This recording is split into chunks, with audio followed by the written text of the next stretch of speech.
So, as many of you may know, COVID has pushed the sales of Chromebooks off the charts. Last year, this year is just skyrocketed, and manufacturers just want a piece of the pie, so it's no surprise that the selection and the variance and the features is growing constantly. And also choosing one can be overwhelming at times. Which brings us to today's video. We've put together 3 different machines from 3 different price ranges to better give you an idea to what to expect and what to look out for. So we have the Lenovo Duet representing the low end, and the Asus Flip C434 in the mid-range, and also the Acer Spin 713 representing the semi-high part of the mid-range, because personally I think anything above $700, $800 for a Chromebook is kind of ridiculous. So we're gonna test out these guys to see how they do on a day-to-day basis and pick a winner ultimately. If you're interested, let's find out after these messages. Let's do it!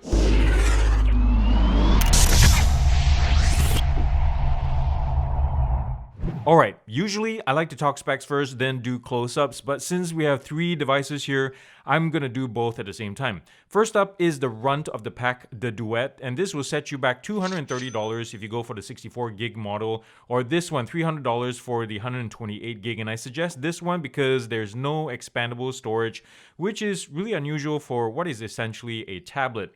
Powering this thing is a MediaTek P60T that harkens from early 2018. And by the way, a variant of this chipset is found on the Nokia 5.1 Plus and the Moto G8 Play, among other mid-range phones from back in the day. There's 4 gigs of DDR4 RAM, which is nice to see, and 128 gigabytes of eMMC storage.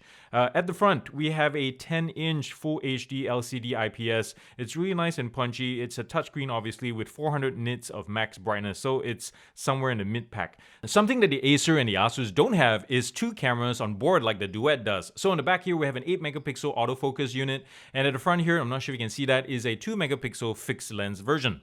Now, what makes the Duet the darling of the Chromebook world is its ability, and you probably heard about this, is the ability to do the whole 2-in-1 convertible device thing so well for only $300. And there are 2 accessories that make that all happen. And the first one of all is this magnetic fabric-wrapped kickstand.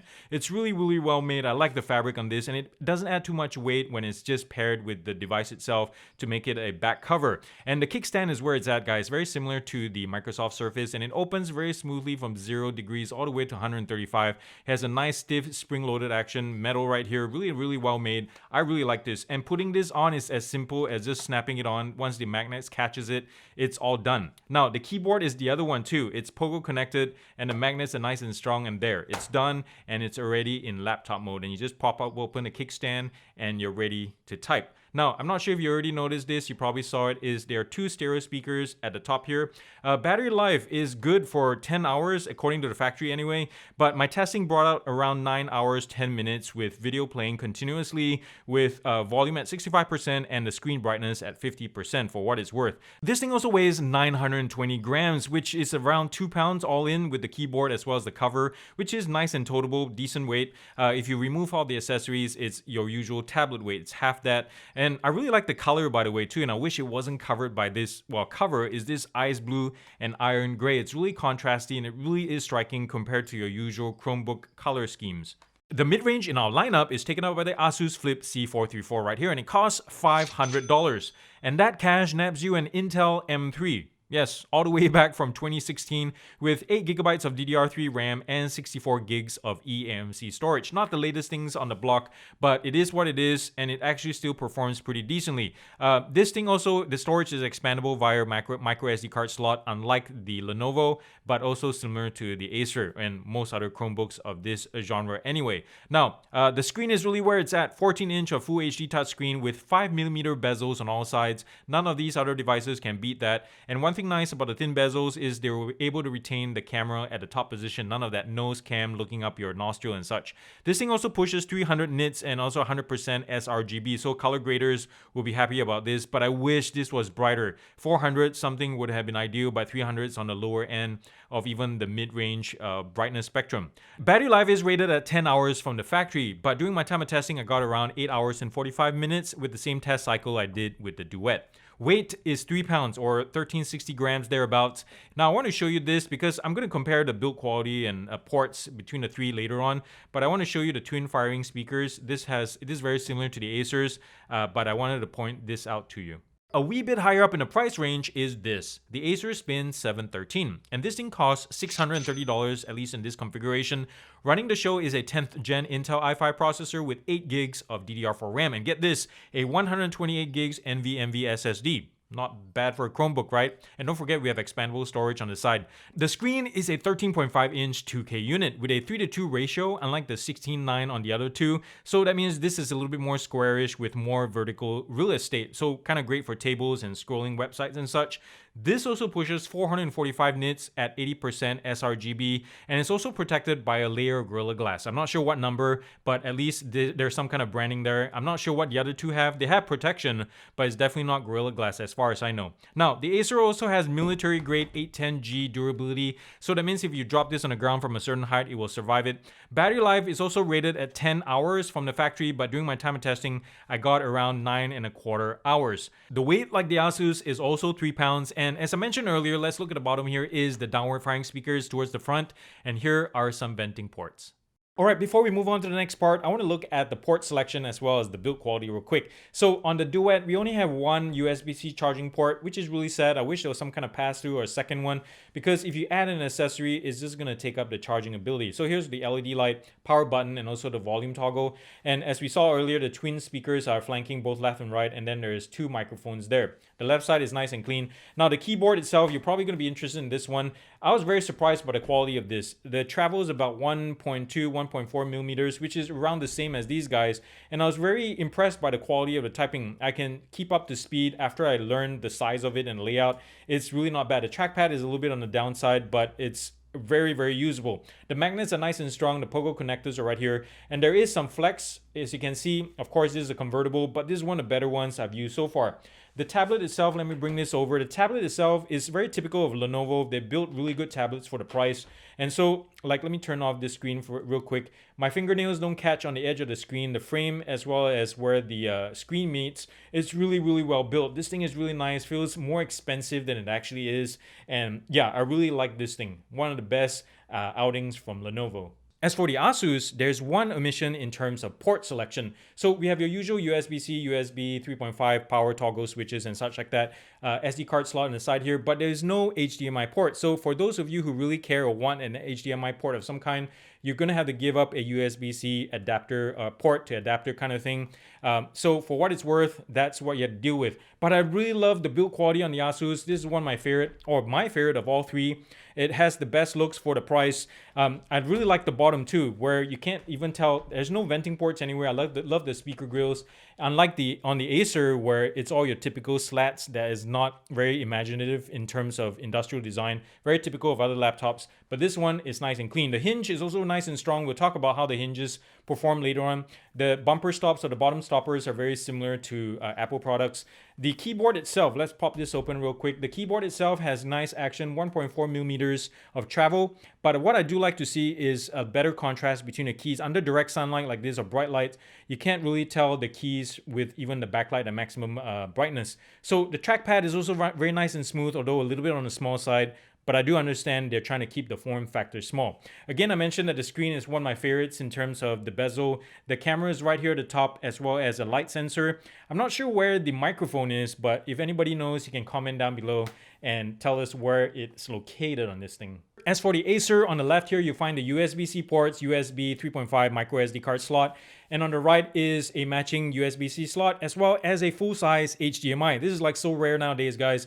Volume toggle switch, power button, and overall the build quality, I really like this. It's really well balanced for the shape as well. It kind of looks like an enterprise unit, doesn't it? It's with this gray tone and the ugly slats. It just looks business-like, something you tote around in the office. Now, one thing that the 3:2 screen offers is, because of that ratio, is it gives you a taller bottom or taller surface here that gives you a chance, or gives Acer a chance to give you a bigger trackpad. And I really like the trackpad on this one. Really nice action, my favorite among the three. And also the screen action as well, or the screen touch surface, is smoother than even the Asus. The Asus seems like there's something sticky on it, which I don't prefer. The bezel is a little bit thicker. Some of you may not like it, but this is pretty much the norm with most Chromebooks. Now, the keyboard travel is also 1.4 millimeters, and it has really nice typing action as well, and decently bright backlighting. One thing that I don't like is the build quality, especially where the bottom cover meets the side here. Look at the panel gaps right there, and listen to this. It catches my clothes and whatever fabric that I put it on. It's really sharp right there. I'm not sure if it's a manufacturing flaw or because this is a test unit, but yeah, I'm not a fan of this. The Asus definitely has this one beat. Can the Acer pass the one-handed lid opening test? Oh yes, it can. How about the Asus? Nope. Definitely a two-handed affair here. The Duet can be opened with one hand, but you still need the other hand to prop open the kickstand. I fired up Asphalt 9 in this case to test each machine's gaming abilities, looking especially for stalls or jitters, and for the most part all three of them handled the process pretty well. But later on I also introduced a video into the mix in picture-in-picture mode and doing some quick multitasking tests to see how these things handle it. Here's the Asus next. And by the way, the jitter you see when I look around the car is actually from my fingers snagging on the screen, and I'll talk about that later on in the show.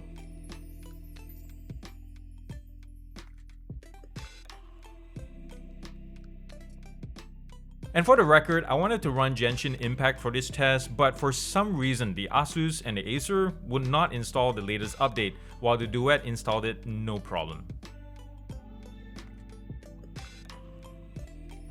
So here we are testing the speaker loudness next. First, I take the ambient reading of the room, and then let's see how loud the Acer gets. It has decent volume, but is a little bit muddled to my ears. The Asus is up next, and again, baseline reading first, then we crank up the volume. And if you noticed, the drivers have better bass and definition here than the Acer. Finally, we have the Duet. The speakers are the weakest of the bunch, probably due to their size, but I have to note that they have the best stereo separation among the group, and probably due to where they're located on the top of the screen. How's outdoor viewing on each of these screens, you may ask? Well, take a look for yourself. The Asus is in the back with the lowest nits, and the Acer has the highest, while the Lenovo is a close second, but has poorer viewing angles beyond viewing it front and center, as you can see. So here's the Acer's front camera, and this thing is a washed out, noisy mess, very typical of most laptop cameras anyway, running at maximum 720p. Doing a little bit better here is the Asus. You can see the trees in the background, even though my face is still kind of dark and underexposed. And here we have the Lenovo, and it's the better camera package here because it has front and back cameras, as well as, look at the image, there's better contrast, way less noise, and better color tone. I just prefer this over the other two. And here's for kicks, here's a sample of the 8 megapixel rear camera that the others just don't have. Now, here are my top favorite things about the Duet. And the first one of all is quite the obvious one. It is the cost. For $300 for the decked out model, it's just a great price to feature ratio. You get Chrome OS, decent performance, long battery life, and being a convertible, you can switch it anytime from a tablet to a laptop. Come on, you'd be crazy not to put this at the top of your shopping list. The other positive is portability, because I love how small this is, because you can put this in the back of or inside your backpack pocket, and also put this on these little tiny tables in the back of airplane seats, and you don't have to look all crazy or hunched up using it. And you can tote this from classroom to classroom or meeting to meeting and not get any fatigue compared to the other two. In terms of negatives, the Duet suffers from spotty performance. Most of the time it's fine, but sometimes when you do simple things like scrolling a website, switching between apps, there's this stutter or pause that just drives me up the wall and turns me off from time to time. And I think related to is the second negative is the touchscreen issue. Sometimes when I touch something, it doesn't happen at all, or there's this really long lag. I'm not sure what's going on. Maybe Lenovo can say something about it down below and maybe fix this in a firmware update. I don't know what it is. And also the other thing that I noticed is when you sign into the device, compared to the rest, it takes like 45 seconds to a minute before you can start using the device, because there's a lot of things loading in the background, running in the background, unlike the other two that are ready to go pretty much right off the bat. So something you should take note of. The other negative too is, as we mentioned earlier, I wish this had a micro SD card slot. Alright, on to my favorite things about the Asus, and they all center around the screen coincidentally, but the colors pop on this. The 100% sRGB is just amazing. If you're using this indoors, because there's not enough nits pushing this for outdoor use, but if you're using this indoors, it's just amazing. The other positive too is just the thin bezels all around, because Chromebooks for some reason, especially in the bottom one, they're plagued by this really tall bezel, but on this guy, especially in this price range, it's nice to see something so narrow. On the flip side though, this has a bunch of negatives. This uses an Intel M3 for example, and for those of you to know, that's from like 2016. Not necessarily new, pretty much archaic, and not future-proof at all. Because performance-wise, this thing is pretty breezy, really nice to use, but it's just not the latest and the greatest. Other makers are using 9, 10, 11 gen, and we're stuck with an M3. What's up with that? The other thing we mentioned too is the lack of an HDMI port. That's a huge miss. You're gonna have to use a USB-C adapter for this, but why there's none here? Look at that space. It's a huge omission. And last but not least, we have the higher priced Acer Spin 713. And my favorite thing here is also the screen. Sure, it trails behind 100% sRGB on the Asus, but at 80% sRGB and also pushing much higher nits, this has a greater image, at least to my eye. We can go back and compare between the two on the camera anyway, and I can guarantee you this is punchier.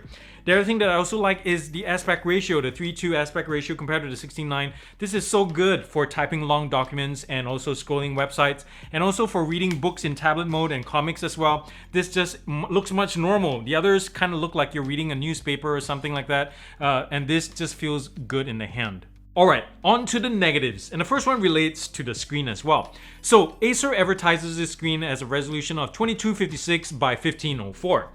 Unfortunately, if you choose that resolution, as you can see right here, or probably not, because it's that small, you better be a fan of fine print, because once you set it to that resolution, I can barely see anything. The default is actually 1410 by 940. That's a huge difference. So I'm not sure why Acer fooled us that way. And my last negative is the positioning of the speakers, in this case downward firing. The Asus is also guilty of this, but I'm not sure why manufacturers continue to choose to put the speakers underneath or by their keyboards. It's just not optimal for a 2-in-1 especially. They should follow tablets where they have the speakers around the screen, because the screen is the main focus and the one that pivots most of the time, because as it is in this downward firing position on the table, on your lap, it's going to be muffled. In tent mode, it's firing backwards. In tablet, it's even worse. It's firing into the keyboard on the back of it. That's kind of ridiculous. So manufacturers, do something about it. So here are my final thoughts. If it were up to me, all three of these would be winners in their own right, because they belong in different price categories and therefore they have all their pros and cons. With the Duet, with its great performance to price to feature ratio, it's amazing for what it is, but kind of dies out when you push it too hard. I hope this is a good start to great things for the Chromebook space, especially in this form factor. The Acer, on the other hand, it's all boring to look at. It's with this gray business-like look, but it's an ideal blend of performance and user experience. The Asus, on the other hand, is all about svelte and design, but it's let down by a poor screen brightness. So at the end of the day, I still have to pick a winner, and I'm gonna go with the Acer, as long as you can swing the price. But if you're on a budget, I say go with the Duet. Well, there you have it, guys. Thank you so much for watching this. My name is Aaron Leong for Hot Hardware, and if I look familiar, I'm also Aaron Leong from Gear Up. My link is down below, and usually I do smaller reviews than this, and this is my first large comparo, so please be nice in the comments. I'm kind of a rookie at this, but I'm glad Hot Hardware gave me a chance to review all these three Chromebooks, and I hope it's awesome. Remember to subscribe and turn on the bell notification icon to show your support, and we'll see you the next time.